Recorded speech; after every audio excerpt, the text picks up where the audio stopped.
Hey, this is Al Bain from Al Bain for Leather, and this is take 3.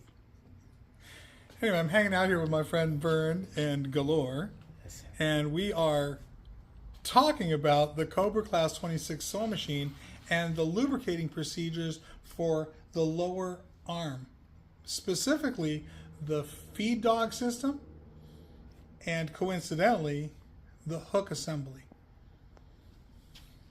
So the first thing we have to do is we have to remove the thread so that we can move the hand wheel and not potentially foul the machine. So I've already done that. I've taken the bobbin out and taken the thread completely out of the system so there's no thread in the way. Okay, so we're going to take our standard screwdriver, typically the one that came with your kit, and we're going to remove this throat plate.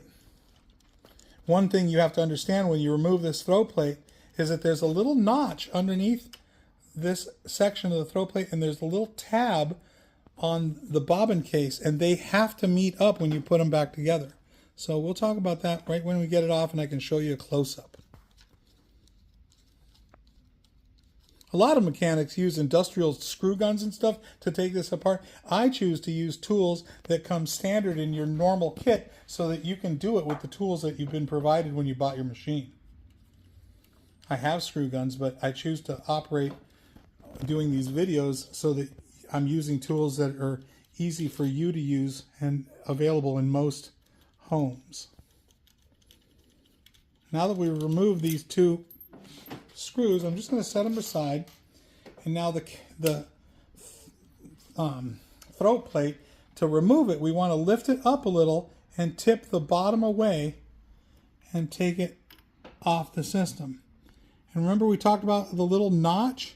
So look at where it is. This is what the operator looks at from this direction, but underneath it, right here, there's a little notch. You see that notch? And on the bobbin case, there's a little tab right here. When we put them back together, that notch and that tab have to reconnect. They have to be there. Otherwise, the bobbin case is going to spin around and cause nothing but problems. Engage the tab and the notch. Now we have half the system exposed. We need to remove these two additional screws and remove the end cap.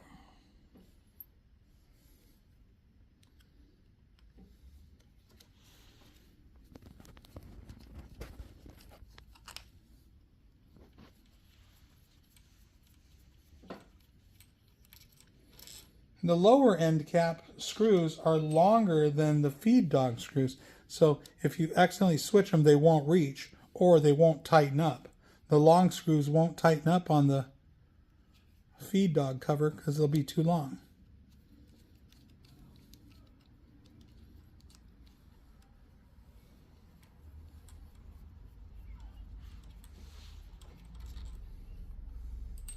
Okay, the end cap can tend to have a tight fit, but I found that there's a little gap right here on the side. See where my fingernail is? What I do is I take the tip of my screwdriver, put it in there, but don't let go of the cap. Just give it a little wiggle, and off it comes. One thing to remember when you reassemble the system is that this little hole and this shaft must go together. Okay, so you have to line them up so that that shaft is right in that little hole. Okay, let's get to the point of why we're here. First thing we have to do as sewing machine owners is we have to be able to easily identify an oil well. So this little hole in the side of this little joint allows oil to penetrate all the way in and to the little shaft that's inside of this thing. So I'm going to cycle the machine so you can see the system spin. And you see that little arm and that little bracket are spinning, and this other one is moving. So they're all pivoting on each other, and that means that they all need lubrication because they are moving parts.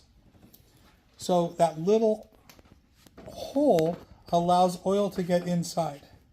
There's another one just like it over here.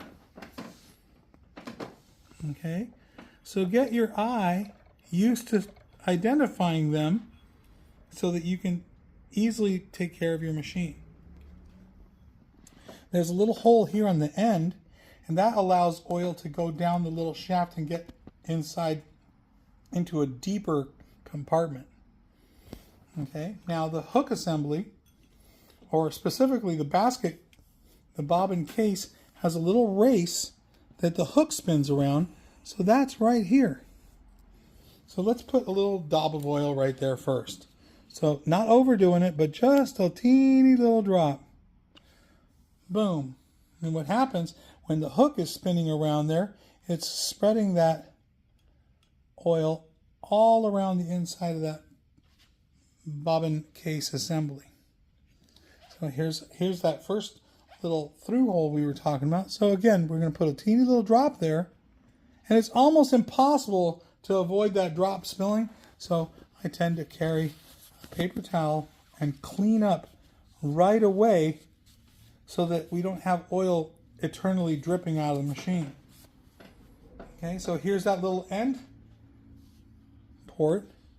And put the tip in there and give it a little squeeze. And then any excess oil that might drip off, I'm just going to wipe it all away. Okay, so now that's the front side. Let's get to the back. There's that other little oil port.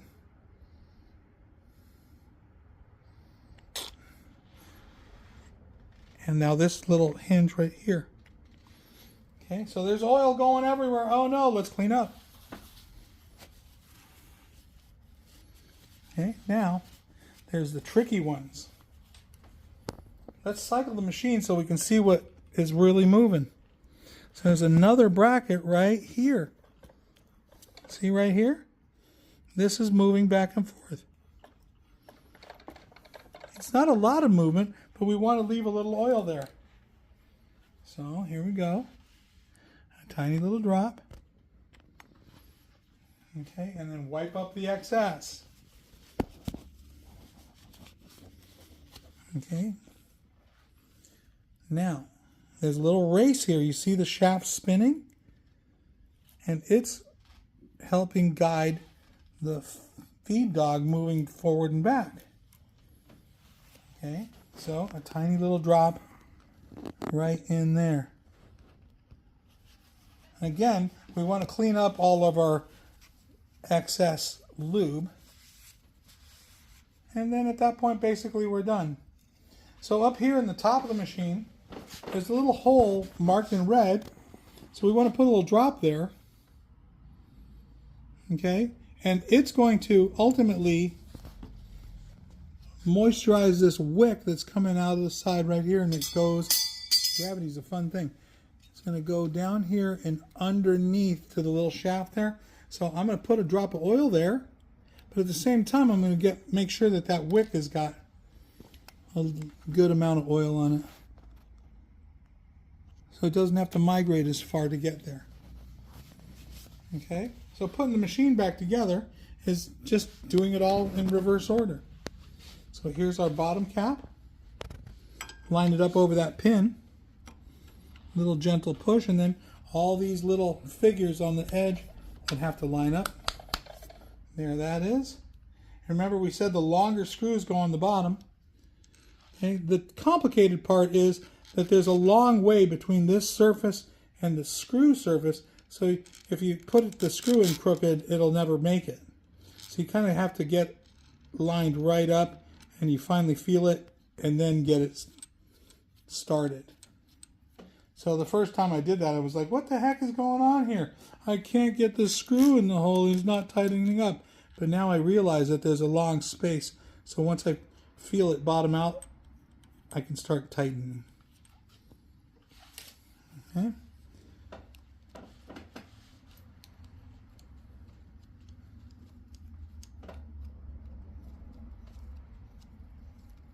Basically, this is a flange, but it only has 2 screws holding it down. So I very lightly tighten this one, which is teeter-tottering the surface of this cover tight on one side, so it's pulling it out of position.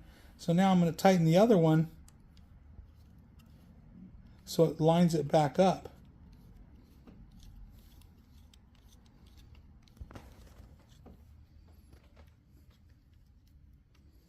Once I get the screw a little snug, I'm going to give it just a teeny little bit more.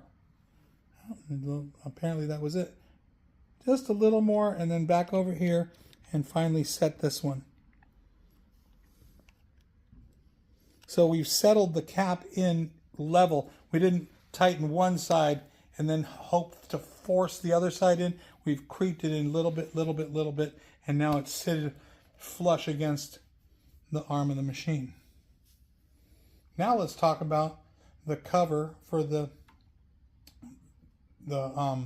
throat plate, the upper throat plate, and what's going on here. See, the needle is down in the throat. So we have to cycle the machine and get it all the way up and out of the way. And then remember the little tab? There that little guy is, and he's not lined up. So I'm going to just turn the case so that the tab is pointing directly to 9 o'clock in the operator's position. Let's not forget that little notch. There that notch is, and that tab has to go together. So to get it to go in, what we want to do is put it in a little tipped. But I know that that's lined up. I'm going to hold the bobbin case, tip it, and flatten it back out, and then slide it all the way over until it engages. Now, bobbin case can't spin because that tab has engaged that little notch in the case. Now the shorter screws are going in. These are pretty easy to line up.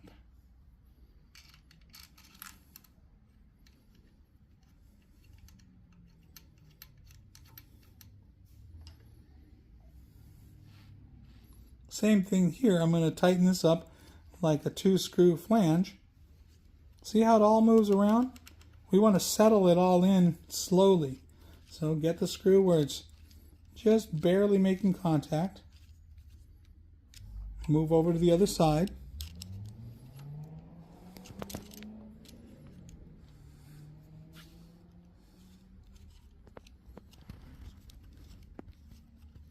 Get this one to where it's barely making contact.